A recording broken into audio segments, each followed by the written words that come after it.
Assalamualaikum warahmatullahi wabarakatuh. Perkenalkan, nama saya Keyo Kanzaharuna dari kelas 11-7 Sains 2. Di video ini saya akan membahas tentang sistem peredaran darah. Sistem peredaran darah manusia. Fungsi untuk mengangkut darah, oksigen, dan nutrisi ke seluruh tubuh.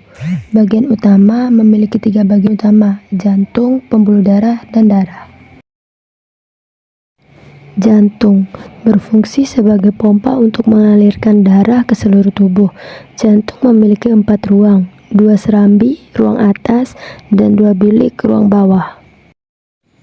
Katup pada jantung. Katup trikuspid terletak di antara atrium serambi kanan dan ventrikel bilik kanan. Fungsinya adalah untuk memastikan darah mengalir dari serambi kanan ke bilik kanan dan mencegah darah mengalir kembali ke serambi kanan. Yang kedua, katup pulmonal, berada di antara ventrikel kanan dan arteri pulmonalis. Katup ini mengontrol aliran darah dari ventrikel kanan ke pembuluh paru-paru. Katup mitral, terletak di antara atrium kiri dan ventrikel kiri. Katup ini memiliki 2 daun katup, flap, dan memastikan darah mengalir dari atrium kiri ke ventrikel kiri. Yang keempat, katup aorta, berada di antara ventrikel kiri dan aorta. Katup ini berfungsi untuk mengatur aliran darah dari ventrikel kiri ke aorta, yang kemudian membawa darah ke seluruh tubuh. Macam sel-sel darah pada manusia. Yang pertama, trombosit, keping darah, berperan dalam proses pembekuan darah. Yang kedua, leukosit, sel darah putih, melawan infeksi dan penyakit. Yang ketiga, eritrosit, sel darah merah, membawa O2 dan CO2 ke seluruh tubuh. Komponen darah. Yang pertama, plasma darah. Plasma darah adalah komponen cair yang mengandung air, protein, garam, dan mengangkut sel darah merah, sel darah putih, serta trombosit. Yang kedua, sel darah merah. Sel darah merah mengandung hemoglobin, berfungsi mengikat oksigen dan mengangkutnya ke seluruh tubuh. Yang ketiga, sel darah putih. Sel darah putih bertugas melindungi tubuh dari infeksi dan penyakit dengan melawan patogen seperti bakteri dan virus. Dan yang terakhir, trombosit. Trombosit membantu proses pembekuan darah ketika terjadi luka atau cedera, mencegah pendarahan berlebih. Pembuluh darah. Pembuluh darah berfungsi untuk mengalirkan dan mengedarkan darah dari jantung ke seluruh tubuh dan sebaliknya. Sistem peredaran darah terdiri atas 3 jenis pembuluh darah, yaitu arteri, vena, dan kapiler. Pembuluh darah. Bisa diamati 3 jenis pembuluh darah tersebut.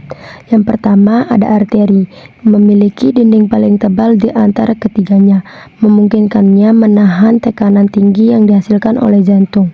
Yang kedua, ada kapiler, memiliki dinding paling tipis yang memungkinkan zat seperti oksigen dan gula untuk dapat melewati dindingnya, masuk atau keluar dari darah. Yang ketiga, ada vena, tidak terlalu berotot dan elastis dibandingkan dengan arteri, sehingga darah dapat mengalir melaluinya dengan tekanan rendah, memiliki katup khusus yang membantu darah mengalir satu arah. Proses pembekuan darah. Trombosit pecah mengeluarkan trombokinase menghasilkan protrombin dengan bantuan trombin, ion kalsium, Ca, vitamin K, fibrinogen membentuk fibrin. Mekanisme peredaran darah. Peredaran darah kecil. Peredaran darah kecil pulmonal dimulai saat jantung memompa darah miskin oksigen dari bilik kanan ke paru-paru melalui arteri pulmonalis. Di paru-paru terjadi pertukaran gas, karbon dioksida dikeluarkan dari darah dan oksigen masuk ke dalam darah. Darah yang kini kaya oksigen kembali ke jantung melalui vena pulmonalis dan masuk ke serambi kiri. Peredaran darah besar. Peredaran darah besar sistemik dimulai saat jantung memompa darah kaya oksigen dari bilik kiri ke aorta, arteri utama. Darah mengalir ke seluruh tubuh melalui percabangan arteri dan kapiler. Di dalam kapiler, darah melepaskan oksigen dan nutrisi ke sel-sel tubuh, sekaligus mengambil karbon dioksida dan sisa metabolisme. Darah miskin Oksigen ini kemudian mengalir melalui vena dan kembali ke serambi kanan jantung. Penyakit-penyakit yang berkaitan dengan sistem peredaran darah. Hipertensi. Penjelasannya, hipertensi atau tekanan darah tinggi adalah kondisi di mana tekanan darah berada di atas batas normal. Tekanan darah normal biasanya berada di kisaran 120 atau 80 mmHg. Penyebabnya biasanya disebabkan karena riwayat keluarga dengan hipertensi meningkatkan risiko, pola makan tinggi garam, kurang aktivitas fisik, dan merokok.